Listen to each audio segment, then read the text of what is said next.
ஆராதனை வேளை.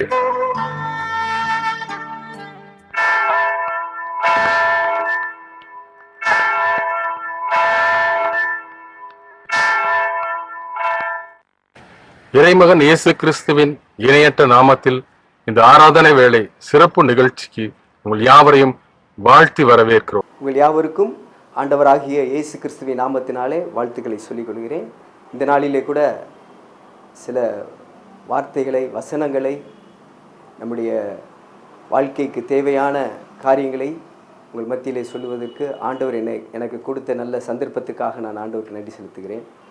இன்று நாம் யார்,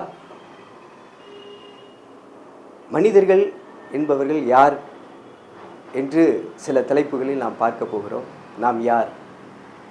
வேதத்தில் அநேக மனிதர்கள் இருக்கிறாங்க, நல்லவர்கள் இருக்கிறாங்க, சன்மார்க்கமாக இருக்கிறாங்க, மற்றவர்களுக்கு உதவி செய்யக்கூடியவர்களாக இருக்கிறாங்க, நல்ல பண்புகளை உடையவர்களாக இருக்கிறாங்க, நல்ல உதவிகளை செய்யக்கூடியவர்களாக இருக்கிறாங்க, நல்ல சுவாபங்களை உள்ளவர்களாக இருக்கிறாங்க, நல்ல அறிவு உள்ளவர்களாக இருக்கிறாங்க, நல்ல ஞானிகளாக இருக்கிறாங்க.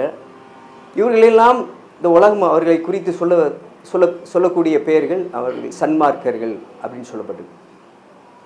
ஆனால் வேதத்தில் சொல்லப்பட்டிருக்கிற அந்த மனிதர்கள் யாருன்னா நீதிமான் அப்படின்னு சொல்லப்பட்டிருக்கிறது.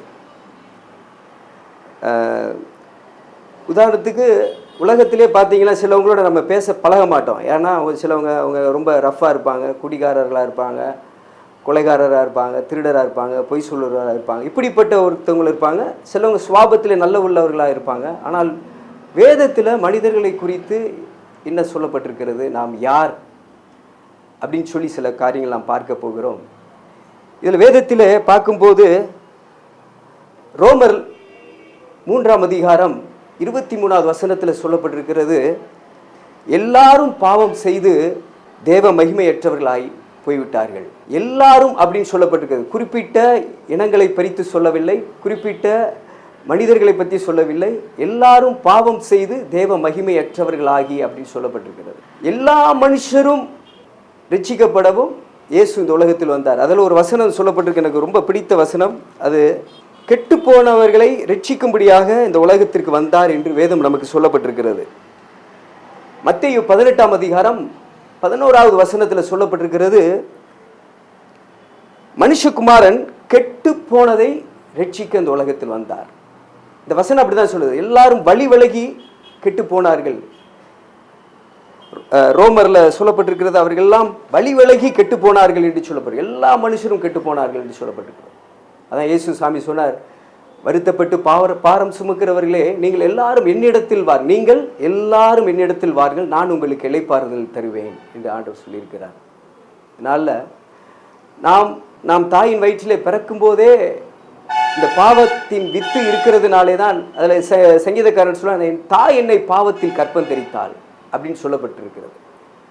நாம் பிறக்கும் போதே இந்த பாவ சுபாவத்திலே நாம் பிறக்கிறோம். ஏனென்றால் ஆதாம் ஏவாளை படைக்கும் போது அந்த தன்மையில் அவர்கள் பாவம் செய்து கட்டளுடைய கீழ்ப்படியாமையிலே போனதினாலே அவர் ஒரு மனிதன் மூலம் பாவம் பிறந்திருக்கிறது என்று சொல்லப்பட்டிருக்கிறது. இரண்டாவது ஆதாமாக அது இயேசு கிறிஸ்துவை குறித்து சொல்லப்பட்டிருக்கிறது. இந்த உலகத்துல இயேசு சொல்றாரு, என்னிடத்தில் யாதொரு குற்றம் உண்டா, பாவம் உண்டா அப்படின்னு கேட்கிறார். அவர் நீதிமான், இரண்டாவது ஆதாமாக இந்த உலகத்தில் வந்தவர், அவர் பரிசுத்தர், அவர் ஒரு பாவமும் அறியாதவர், தீமையை பார்க்காத சுத்த கண்ணன் அப்படின்னு சொல்லப்பட்டிருக்கிறது.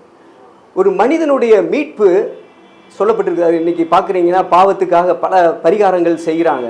ஆனால் இயேசு கிறிஸ்து தன்னை சிலுவையில் ஒப்பு கொடுத்ததன் மூலம் இந்த பாவ மன்னிப்பாகிய மீட்பு நமக்கு உண்டாயிருக்கிறது. இரத்தம் சிந்துதல் இல்லாமல் மன்னிப்பு உண்டாகாது என்று சொல்லப்பட்டிருக்கிறது. வெள்ளாட்டுக்கடா இளங்காளையின் இரத்தம் அல்ல அப்படின்னு சொல்லப்பட்டிருக்கிறது. இயேசு கிறிஸ்து உலகத்தின் பாவங்களை சுமந்து தீர்க்கிற தேவாட்டு குட்டியானவராக இந்த உலகத்துக்கு வந்தார். உலக இரட்சகர் அவர். இந்த உலகத்துக்கு வெளிச்சமாக இந்த உலகத்துக்கு வந்தார்.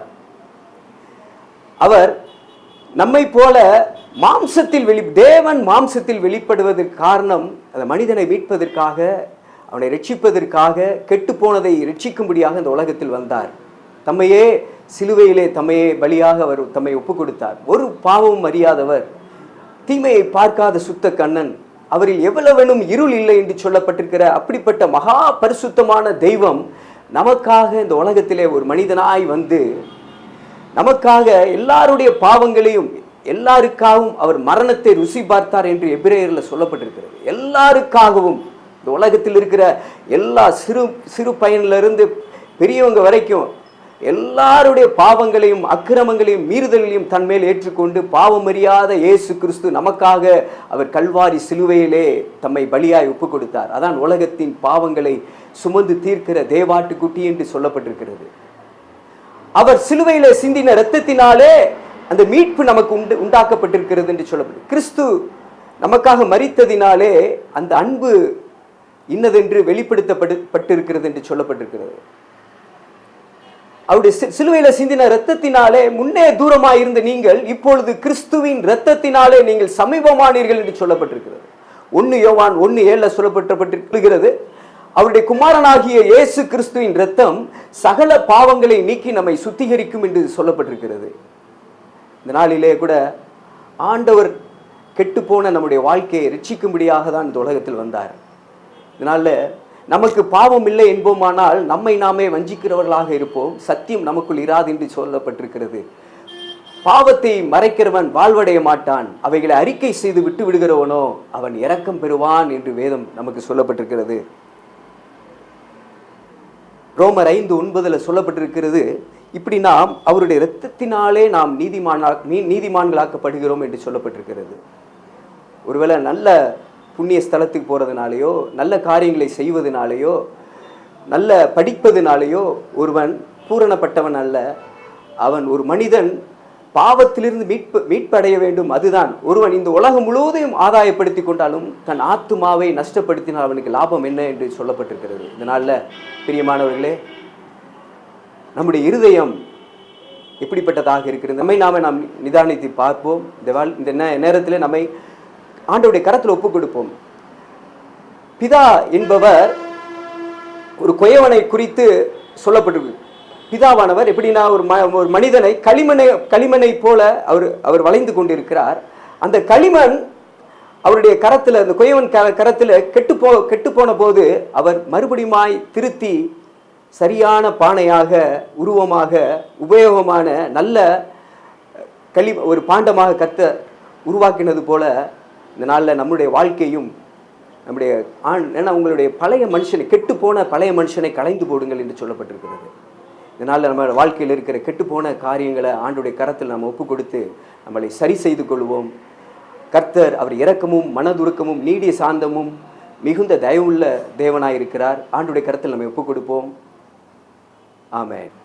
அன்புள்ள இயேசு சுவாமி, இந்த நல்ல வேலைக்காக நாங்கள் நன்றி செலுத்துகிறோம். நீர் எங்களுடைய பிதாவாக கொயவன் கையில் இருக்கிற களிமண்ணை போல எங்களை கெட்டுப்போன ஆண்டவரே அந்த மண்ணின் சுவாபத்தை எங்களுடைய இருதயத்திலிருந்து எடுத்து போடும்படியாக நாங்கள் ஜெபிக்கிறோம்.